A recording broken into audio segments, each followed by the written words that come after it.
روزی بهلول شوریده و سرگردان در کوچه های بغداد می گشت. کودکان او را دیدند و هر کدام برای شوخی سنگی برداشتند و به سمت بهلول انداختند. سنگ ها به سر و دست و پای بهلول خورد و درد در تمام بدن آن مرد بینوا پیچید.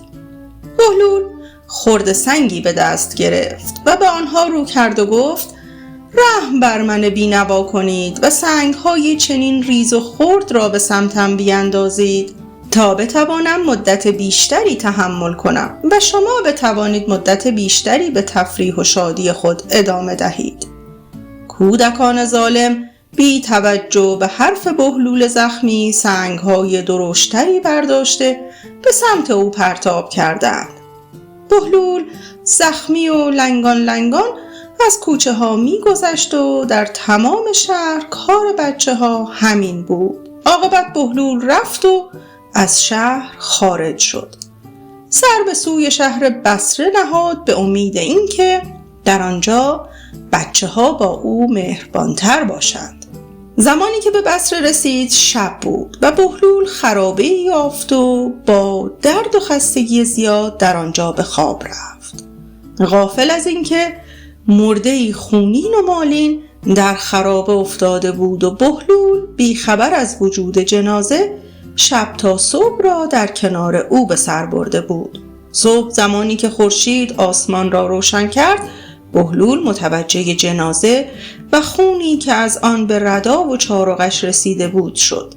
در همین لحظه مردی از آنجا گذشت و این صحنه را دید و بنای داد و فریاد گذاشت. مردم هم جمع شدند و بهلول را دست بسته به نزد قاضی بردند.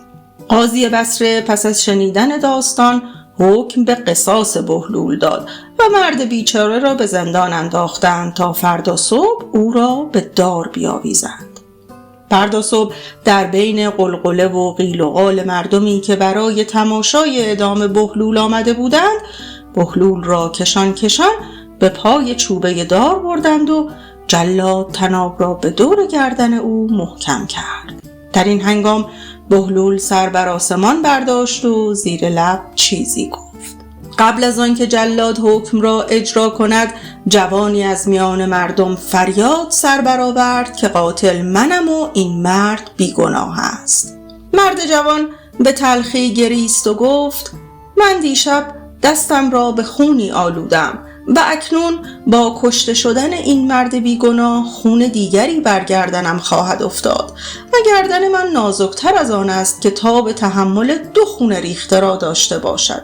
قاضی که از حل این معما عاجز مانده بود، بهلول و مرد جوان را به نزد حاکم بصره فرستاد تا او در این مورد قضاوت کند.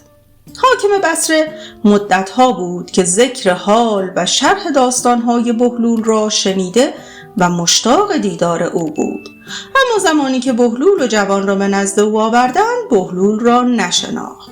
وزیر حاکم که قبلا به بغداد رفته و بهلول را در بارگاه هارون الرشید دیده بود، به ناگاه او را به جا آورد و به حاکم گفت که یکی از این 2 متهم بهلول است. حاکم خوشحال شد و بلافاصله به دستبوس بهلول رفت و او را به کنار خود نشاند و احترام کرد. سپس از داستان قاتل و مقتول پرسید و بهلول داستان را برای او تعریف کرد. حاکم بلافاصله دستور داد تا جوان را بیدرنگ گردن بزنند، اما بهلول به حاکم گفت: مبادا چنین حکمی صادر کنی که از بیداد این حکم به زمین خواهی خورد و دیگر هرگز بر نخواهی خواست، زیرا که او صادقانه برخاسته و بر جرم خود اعتراف کرده است، در حالی که می توانست جانش را با جان من عوض کند. از این رو چنین حکمی به دور از انصاف است. حاکم دستور داد خاندان مقتول را آوردند و بهلول نزد آنها شفاعت جوان را نمود و حاکم دیه مقتول را داد و خاندان مقتول خوشحال و راضی رضایت دادند و رفتند. پس از رفتن آنها حاکم از جوان پرسید: خب بگو بدانیم چه شد که بلند شدی به جرم خودت اعتراف کردی؟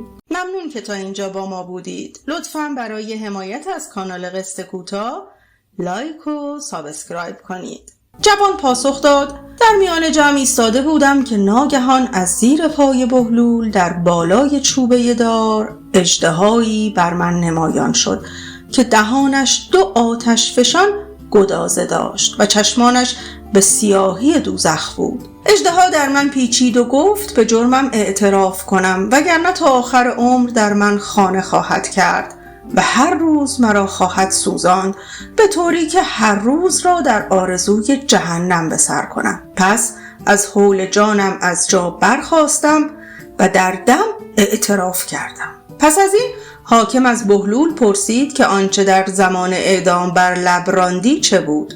بهلول گفت: در آن زمان که روی بر آسمان کردم به خدا گفتم که این پیش آمد را تو برایم مقدر کرده ای و اگر در این لحظه مرا بکشند من خونبهای خود را از تو طلب می کنم و نه از این خلق نادان و پریشان. من برای این ظلم و بی‌عدالتی فقط دامن تو را خواهم گرفت، زیرا که حاکم این دادگاه تویی. و در همان لحظه بود که مرد جوان ایستاد و بر جرم خود اعتراف کرد.